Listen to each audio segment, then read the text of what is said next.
What's up everyone, John from Beyond ARTV. It's time for my weekly countdown series 7 on Sunday, and today I'm going to be talking about 7 songs that you probably wouldn't expect me to love, but I do, so no judging. I'm looking at you, Timmy. All the other people casting judgment, go ahead and make your exits right now, right over by the illuminated sign. Alright, they're all gone. Now we can continue. Today on SOS, I'm going to be revealing 7 songs that you probably wouldn't expect me to be a fan of, but I am anyways. And these aren't necessarily like my favorite songs of the year, of all time, and they really do come from kind of a wide array of times, everything from the early 2000s up until now. You'll see. Stay tuned, buckle in right now, and I hope you enjoy the ride. Please drop a like on the video, and of course, leave a comment letting me know what you'd like to see on SOS in the future. In a stream, seems like I stand pretty much unseen, but I open my eyes and beams come in. Give me symphonies, give me more than the life I've seen.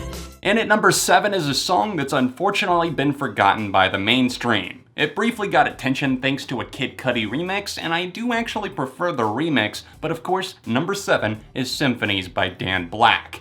Kid Cudi is featured and really doesn't do a ton for the song, but I still do like his part because I do feel like it adds something. Unlike a lot of features that are just drab, boring, feel completely unnecessary, Cudi actually fits with the vibe of the song, especially in the late 2000s when he was doing the whole Man on the Moon thing. It definitely fit with his vibe.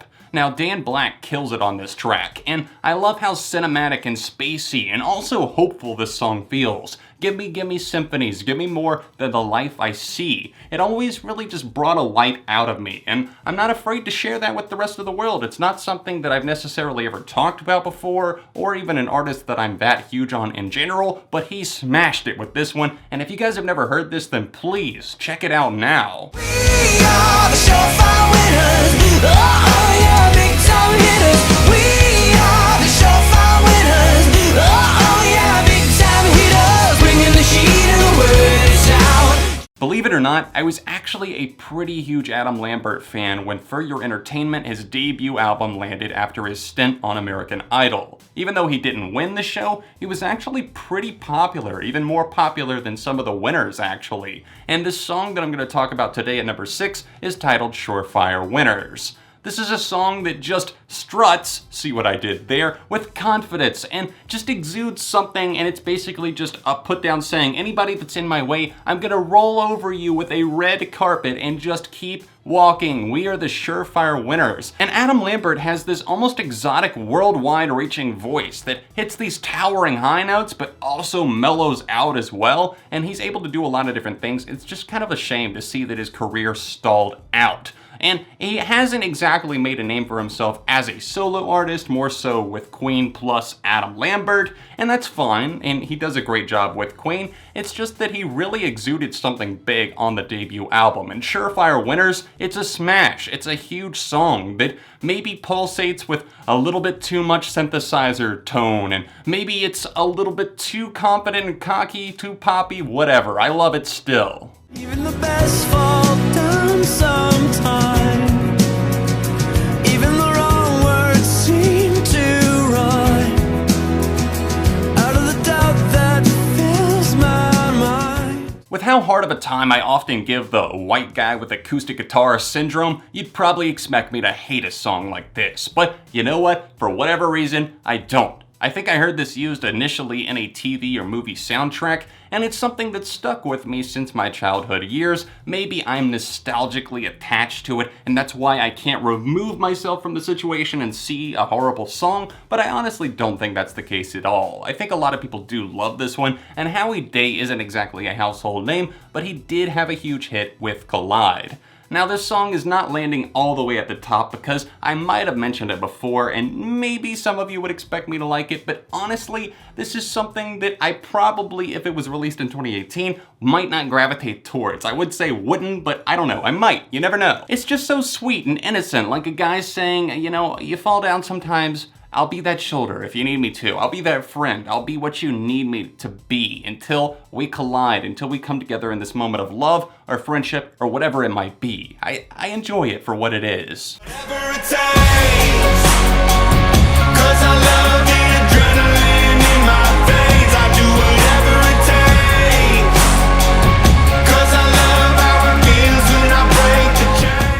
speaking of being whatever it takes, we have Whatever It Takes by Imagine Dragons and a very strange and, as some would say, cruel twist of fate. I had to put this on here because I always give Imagine Dragons crap for being a pretty bad band, and honestly, I'm not pulling back on that. I'm not pulling back on the whip, so to speak. I'm actually just kind of saying, you know what, they have a good song that I actually enjoy, and I'm kind of glad that it took over in the mainstream for a little bit. This isn't the biggest hit that Imagine Dragons I've ever seen, but when I hear this song on the radio when I go out to a bar or I'm riding in a Lyft or something, I don't listen to the radio myself and I don't have it saved on Spotify or anything, but I hear this song and I think to myself, you know what, I kind of want to sing along, and then I realize that I already am. This song truly does its job right of getting you amped up, beating on your chest, ready to take on something, whether it's something as big as Middle-earth and the Lord of the Rings, or maybe it's just you at the gym, or maybe it's just you trying to go outside for the first time in 3 weeks. I mean, whatever it takes, right?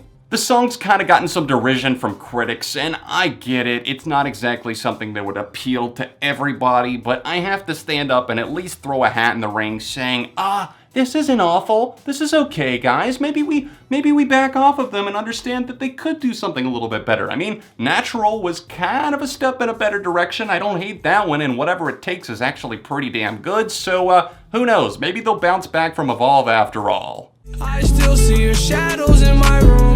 Can't take back the love that I gave you. It's to the point where I love and I hate you, and I cannot change you, so I must replace you. I've made it very apparent that I am not a trap fan, especially the mindless, senseless trap that talks about the same stupid things, brags, flexes on us, talks about stealing our girl over and over. Why would I ever be drawn to that? Why would I ever want to listen to that? Even if I'm drunk and turning up or whatever, why would I ever want to listen to that? And despite that little rant, I actually like this trap-infused song. And you know why? It's because Juice WRLD actually has something not potent, not super deep lyrically, but something. He fuses in an acoustic guitar, loops that, has a trap flair to it with the rolling hi-hats, and it's actually a pretty good song. That's why landing at number 3, it's Juice WRLD with his track, Lucid Dreams. The words of the song roll off the emo rapper's tongue so smoothly. It's something where you can easily sing along, you can pick it up, but you also kind of vibe with it musically. Easier said than done, and it's something that he talks about in this song, and it's with the genre in general. You can't just claim to be emo rap and it's automatically great. I mean, I've heard a lot of emo rap that sucks, but I think this is actually pretty good. And I know that that's not exactly the most unpopular opinion at all out there right now. Many people are loving this song, and Juice WRLD is definitely starting to take off. But this track, and others of his, I don't mind at all. In fact, they're pretty damn good. You make me this, bring me up, bring me down, play sweet, make me move like a freak. Mr. SAXOBEAT makes me this, brings me up, brings me down, I don't even know how to describe why I like this song, but at number 2, we have Mr. SAXOBEAT by ALEXANDRA, a Romanian singer, and I hope I didn't fuck up her name right there in the pronunciation, but I came across this again recently. It was in my iTunes on an old hard drive, and I was thinking, why did I like that? And then I played it, and I was like, I hate to say it, but I want to dance right now. I want to move. This came out in 2011 and was actually her only charting song on the Hot 100 in the US, peaked around number 20 or something like that, and it's kind of incredible just to see how she had that one hit that was huge worldwide. It got play, and it fused together, yes, a sax, Mr. SAXOBEAT. I mean, it's all in the title right there, and just a really repetitive kind of Eurodance style to it that builds off of repetition, loops, and everything like that. And then it does have the breakdown where she's singing, "Hey sexy boy, come with me, na na na na na na na." It gets in your head, and honestly, since I've been planning this video, it's popped up a few times, and it hasn't been that unpleasant. If you guys have never heard this song, then don't judge the book by its cover, or should I say the preview that you just heard. Actually, try out the song, go into it with the mindset of, oh, let's have fun, and then maybe you'll like it, or maybe it's just me, who knows. The way you drop makes me wanna pop. Is your man on the floor? If he ain't, let me know. Let me see if you can run it. Girl, indeed I can run it.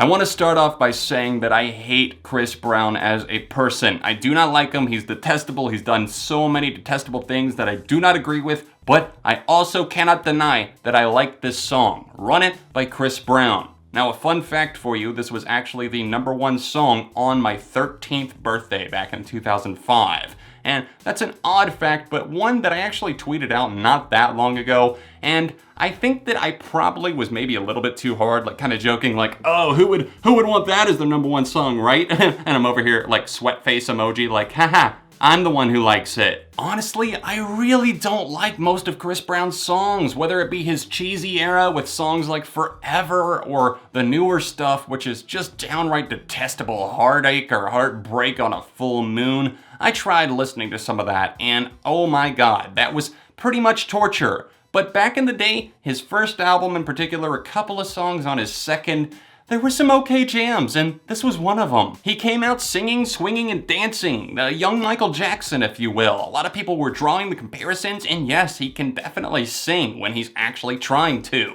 Being so young and having such good possession of his vocal range, it made songs like Run It perfect club anthems. And this is something that I'm not ashamed to dance to, not just because of, oh, I hate Chris Brown as a person, but I guess I just have to separate it and put it in a different field somewhere and say, you know what, he might be a landmine of an individual, but he made a good song back in the day. And I guess I can kind of rest easy in the fact that he didn't do most of the writing himself. That's it for this episode of 7 on Sunday. I hope I didn't just embarrass myself too much by putting out some of these possibly unpopular opinions, but they're my opinions, damn it, and I have to stand by them. Anyways, leave comments down below letting me know what you thought of the episode, maybe songs that people wouldn't expect you to like, but you actually do, and any suggestions you might have for future episodes of SOS. If you'd be able to, then please sign up to my Patreon down below, help support the channels on a monthly basis. There's also a direct link in the annotation to my Patreon right over here. It does help me keep making videos like this, ones that do require more effort on both of my channels on a monthly basis. If you'd like to see last week's episode, then tap right over here, or tap here for a recent video on Beyond ARTV. You can find my socials linked in the description, and I'll see you soon for more right here on Beyond ARTV.